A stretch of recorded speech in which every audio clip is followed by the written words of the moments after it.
Madhouse is back, baby. Welcome to my channel. Today, we're diving into the intellectually charged and visually striking anime, Chichu no Ondo ni Suete, also known as Orb, the movement of Earth.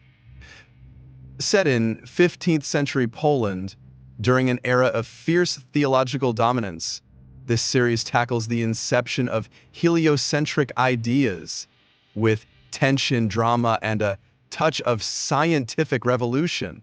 But does it captivate or does it bore us to tears? Let's find out. The story follows Rafal, a precocious child prodigy on a path dictated by theology, who encounters a mysterious heretical figure. This interaction leads him to question the geocentric worldview mandated by the church. As Rafal becomes entangled in the pursuit of forbidden knowledge, the narrative shines with its themes of intellectual rebellion and existential risk. Orb is peak seinen. Gives me the same vibe as Vinland Saga season 2 and Frieren. It's not afraid to take a slower pace and dive deep into its characters. This is hands down the best show airing this season. It is immaculate and inspiring. Manga is pretty depressing. It's like Games of Thrones without the game or the thrones, and just people dying from despair. Uh, while the story offers intellectual depth, episode one drags a lot. Like the pacing feels as if the creators wanted to test, just how much exposition viewers could endure without sneaking off to brew another cup of coffee. Yes, Rafal's introduction is necessary, but could it have been less sleep-inducing? Absolutely. Episode one feels like a lecture without the energy of a passionate professor.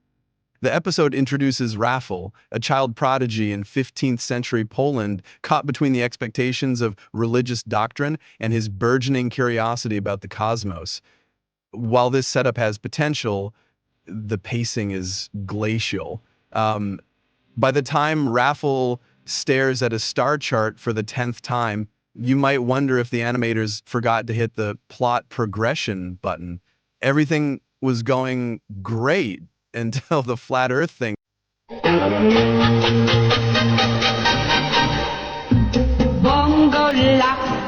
A flat earther watching it might have rethought their life choices, not from science, but sheer boredom. Thank goodness episodes 2 and beyond pick up the pace with tighter storytelling and more engaging character dynamics. And what makes Orb unique is how it integrates historical and scientific concepts. The anime doesn't just rehash Copernicus's ideas, but explores the broader consequences of defying dogma. It's a bold narrative choice, one that mirrors humanity's perpetual struggle between curiosity and authority. Let's drop a quick scientific fact here. The heliocentric model, placing the sun at the center of the solar system, wasn't widely accepted until the 16th century, stemmed from its accuracy.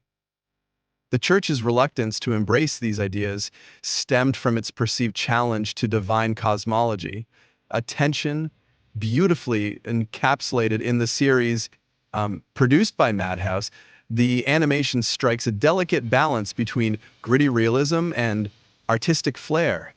The color palette mirrors the somber themes, while character designs emphasize individuality over idealization.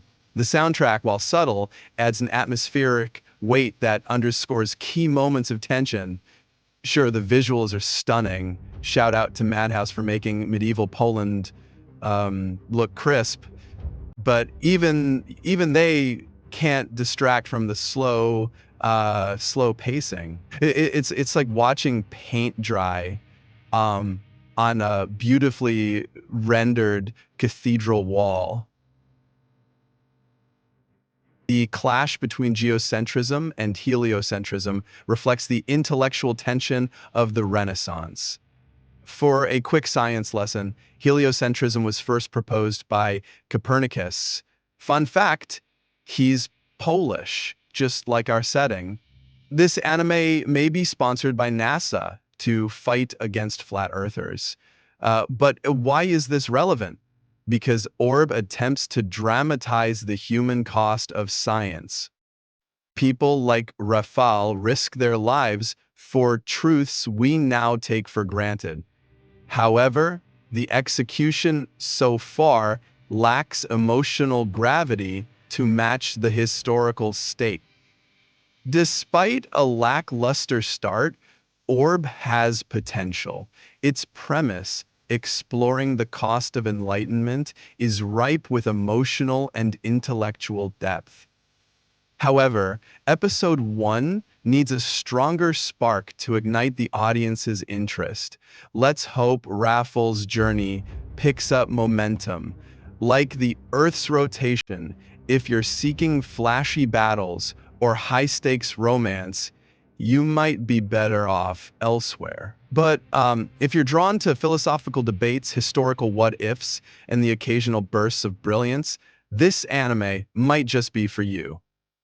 With improved pacing in later episodes, it's poised to be a hidden gem this season, assuming it can maintain its momentum.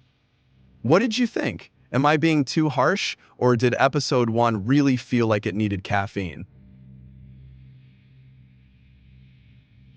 Don't forget to like and subscribe and stay curious, because science waits for no one, even when anime pacing does. Have you watched Orbs on the Movements of the Earth?